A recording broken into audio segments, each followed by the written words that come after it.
안녕하세요. 뉴스와 사람들입니다. 안규령 사살 발언으로 충격을 주고 있는 국힘의 최고위원이라는 김문수의 발언은 또 있었습니다. 이제서야 나오지만 안규령의 복장도 연출된 것 아니겠나. 가죽 자켓에 여전사처럼 보이려고 화장 풀 메이크업하고 이게 지금 민주당의 실체인 것이다. 그리고 나서 피해자 코스프레하고 있는 것 아닌가. 12월 3일 개업날 밤에 조작된 자료와 조작된 증언이 얼마나 많은지를 확인해야 되는 것이다. 증언이나 이런 증거의 수집 과정이 충분히 신뢰할 만한 것이어야 한다. 이게 만약 오염됐다고 하면 내란 재판 판결 역시도 오염되는 것이다. 자, 저들이 밀고 있는 계엄 해제 연출론이지요. 김현태가 말한 안규령 연출론, 김영현 변호사가 말한 국회의장의 월담 연출론, 이어서 김민수가 계엄 해제 연출론의 진짜 목적을 드러냅니다. 연출된 것이니 증언과 증인은 조작되어 오염된 것이고 이를 전제로 한 내란 재판은 무효라는 거 아니겠습니까? 여기에 또 이상민 재판에서 이상민 측 변호인들은 내란 진상의 핵심이 된 대통령실의 CCTV 조작서를 제기합니다. 근데 처음에는 사람이 없어서 그랬나요? 예. 아주 선명하게 복도나 대적견실이 근데 저게 이제 초점이 여러 가지면은 저 카메라 자체가 어느 초점을 해야 될지 인식하기 못하기 때문에 지금 저렇게. 저 이명옥 변호사입니다. 초점이 바뀌게 되면은 그 시간은 뭐 1분 이상을 넘기지 않는다고 그럽니다. 늘 초점이 바뀌게 되면은 밝아졌다, 멀었다 이렇게 돼야 되는데요. 이제 나중에 보시면 알겠지만은 9시 13분부터 아마 50분, 10시 50분까지 일관되게 이 화질이 유지가 되거든요. 그래서 이거는 초점의 문제가 아니고 파일이 조금 뭔가 좀 변형된 거 아닌가 그런 생각이 들거든요. 변호인 측에서 이게 지금 초점이나 이런 거 관련해서 약간 이 영상이 좀 조작 내지는 뭔가 좀 가공된 거 아닌가라는 의심을 좀 하셔서 일부 가공이 뭐 있는지 없는지는 제가 알 수 없죠. 근데 기본적으로 피고인이 봤을 때 본인이 거기 대접견실에 있었던 상황이 이게 지금 어쨌거나 그 시간이 쭉 원테이크로 찍혀진 CCTV 영상이기 때문에 전체적인 상황에 있어서 대동소이하고 크게 본인 기억과 다르지 않다고 하면 이 파일 자체의 진정성이나 그런 부분을 다투실 필요는 없을 것 같아서 그냥 그 부분 확인 차원에서 말씀드린. 자, 결국 이들의 이런 황당하고도 빡치게 하는 주장을 할 수 있는 건 당연 내란 재판의 지연 때문인 것이고 그 지연은 곧 쥐기현과 조이대가 아니겠습니까? 그리고 굼뜬 민주당에게도 화살이 돌아가는 것인데 이러한 상황을 유시민 작가는 다음과 같이 일갈했습니다. 근데 지금 우리가 법원에 대해서 묻고 싶은 게 한 두세 가지 있는데 첫 번째는 12월 3일 밤 늦게 모여서 무슨 얘기 하셨냐. 이거 되게 맞아요. 알고 싶어요. 그때 어떻게 진행됐는가 다 알아요. 그대로 하려고 했던 거예요. 제가 볼 때는. 조직범죄가 네. 빵빵 계획적으로 터지면 사람들을 수용하고 해야 되는데 국제사회가 가만히 안 있을 거니까 중간에 재판이 필요하잖아요. 그런 거 논의하지 않았을까요? 그렇죠. 이제 그러니까 법원이 어떻게 비상계엄 하에서 적응할 거냐. 그걸 논의했을 거라고 봐요. 이분들이 우리 자유민주주의 체제, 헌법에 대한 충성심이 없어요. 그거 물어보고 싶은 거예요. 이렇게 의심을 하기 때문에. 근데 대화 안 하죠. 그 다음에 지기현 판사한테 그 김영현 사건부터 배당된 경위와 나머지 주된 사건, 그러니까 주 피의자가, 내란 수계 피의자가 윤석열인데 윤석열 사건을 그 일종의 종범 내지 공범 재판에 이렇게 엎었잖아요. 네. 그 과정에 대해서 어떻게 된 건지 우리 좀 알고 싶어요. 그죠? 그 다음에 이재명 당시 민주당 후보에 대한 그 파기환송 같은 경우도 어떻게 이틀 간격으로 2번 회의를 해서 그걸 했는지에 대해서 그냥 얘기하고 싶어요. 들어보고 싶어요. 근데 대화 안 합니다. 그러니까 지금 그 법원의 가장 큰 에러는 대화를 하지 않는다는 거예요. 이게 일종의 갈라파고스예요. 자기들끼리 한번 시험 합격해서 사법연수원 거쳐서 판사 임명되고 나서는 누구하고도 대화 안 하고 교신 안 하고 자기들끼리 살아요. 저는 그분들한테 제일 물어보고 싶은 게 그건 거죠. 와서 제가 돌로 치려는 게 아니에요. 한번 대화해보고 싶은 거예요. 그러니까 첫 번째 질문 이거예요. 저는 우리 헌법이 그런 전제를 두고 있다고 보는데 인간은 누구나 권력을 가지고 싶어하고 권력을 가진 인간은 감시받고 견제받지 않으면 권력을 남용하려는 경향이 있다. 맞습니다. 예. 이거는 굳이 증명하지 않고 우리가 받아들이는 거거든요. 이거를 논리학에서는 공리라고 그래요. 악시엄. 그러니까 논증하지 않고 진리로 받아들이는 거예요.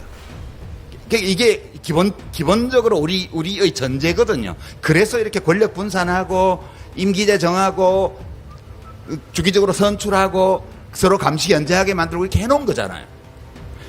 그러니까 두 번째 질문. 네. 판사는 예외인가요? 판사는 예외인가요?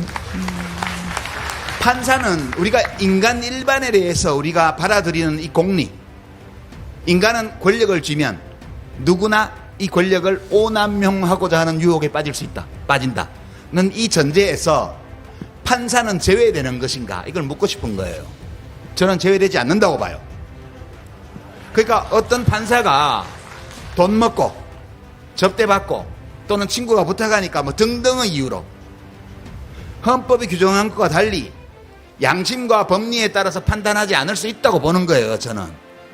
그러니까 이 가능성을 원천적으로 부정하면 그건 자기가 신이 되겠다는 얘기잖아요.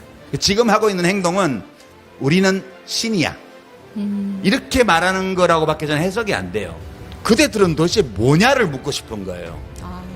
그대들은 우리와 다른 존재냐, 이걸 묻고 싶은 거예요. 물론 뭐 내란 전담 재판부를 하고 안 하고 뭐 법원 행정위원회를 만들고 안 만들고 이거는 다 모든 제도는 다 일장일단이 있으니까 충분히 논의해 볼 수 있어요. 근데 이 논의의 전제가 뭐냐 하면 누구나 그런 에러 휴먼이 되거나 휴먼 에러를 저지를 수 있다는 전제를 두고 우리가 논의하는 거잖아요. 근데 이 전제 자체를 판사들은 안 받아들이는 것 같다. 이 방송 물론 보는 판사 안 계시겠지만 혹시 보시면 대답 좀 해보세요. 제도는 그 다음 문제예요. 이게 동의가 돼야. 그럼 어떻게 하면 판사의 어떤 재판에 대한 헌법적 권한을 존중하면서 그럼 그들이 헌법에 따라 양심과 법리에 따라 재판할 수 있도록 하면서도 에러를 방지할 수 있는 제도를 어떻게 합리적으로 축소할 것인가, 그 문제는 충분히 저는 유연하게 논의할 수 있다고 봐요. 근데 지금 조희대 대법원장부터 시작해서 우리가 미디어를 통해서 만나는 대부분의 판사들이 보이는 태도는 우리는 에러를 저지르지 않는 휴먼이야, 그렇죠. 예. 우리는 곧 신이야, 이렇게 말하는 것 같아서 저는 되게 너 뭐 돼? 이렇게 한마디 하고 싶은 거예요. 그 이제 민주당에 대해서는 어떤 악몽이 있냐 하면 열린우리당 트라우마 있거든요. 그때 2004년도 17대 총선에서 151석 딱 받자마자 곧바로 당원제도 후퇴시키고 내부에서 당원제도 다 부셔버렸습니다. 그때 대의원제도로 다시 돌아가는 그 회기를 시작을 했고요. 의원들이 순식간에 기득권화됐습니다. 제가 그 안에서 그걸 목격하고 이 당은 더 이상 안 되겠다. 그래서 저는 그냥 내각에 가서 일하고 싶어요, 보건복지부 장관 보내주세요, 이렇게 해서 제가 복지부 가서 일을 했거든요. 그때 이미 당이 망했어요. 그 내부에서 막 돈봉투 돌아다니고 당권 선거 하는데, 그러니까 겉으로는 새정치 한다고 내세우면서 안에는 팝을 짓고 돈봉투 돌리고 계보 만들고, 이게 너무 횡행해서 이 당은 틀렸다, 저 그때 판단했습니다. 지금 민주당이 굉장히 위험합니다. 제가 보기에는. 제가 그런 트라우마를 갖고 있어서 그런지 모르겠는데, 사람이라는 게요, 아까 제가 판사들 얘기하면서 말씀드렸잖아요. 앉으면 서면 앉고 싶고, 앉으면 기대고 싶고, 기대면 눕고 싶은 게 사람의 마음이에요. 거대 집권당의 대통령의 국정수행 지지도가 무지 높기 때문에 엄청나게 많은 유혹이 있을 거고요, 안이함이라는 게 퍼져나가게 돼 있습니다. 민주당은 이상하게 최근 한 몇 달 동안 뭘 하는지 모르겠어요. 왜 권한이 있는데 뭘 안 하고 말만 하고 있어, 말만. 그러니까 지금 개헌 같은 거, 개헌안을 민주당이 발의해야 돼요. 그 무슨 백날 토론만 하고 있지 말고 내란 전담재판부 법이든 뭐든 이 법안 내서 자기들이 해야 돼요. 그거를 무슨 대통령실하고 의견이 맞네 안 맞네 그딴 소리를 왜 하냐는 거예요. 자기들이 판단해서 우리나라에 필요한 일, 옳은 일을 하면 그만이에요. 이재명 대통령께서 그런 거를 왜 당에서 마음대로 하냐고 하실 분도 아니고, 본인 의견하고 약간 다른 점이 있다 하더라도 의원들이 그렇게 해서 당원들 뜻을 모아서 했으면 내가 받아들여야지 할 뿐이란 말이에요. 그리고 무슨 정무수석이며 이런 분들이 왜 그렇게 말이 많아요? 일을 하시라고, 일을. 말을 하지 말고 일을 하시라고요.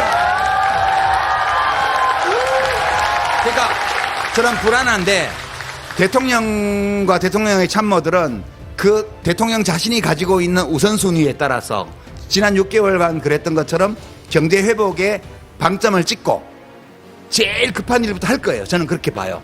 그걸 제외한 나머지 일들은 제발 민주당이 좀 해주시라. 이제 2026년은 내란 세력들에게는 지옥이 될 것입니다.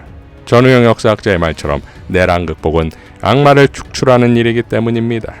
국민의힘 최고위원 김민수가 계엄군 총막은 안규령은 즉각 사살해도 됐다고 주장했습니다. 악은 멀리 있지 않습니다.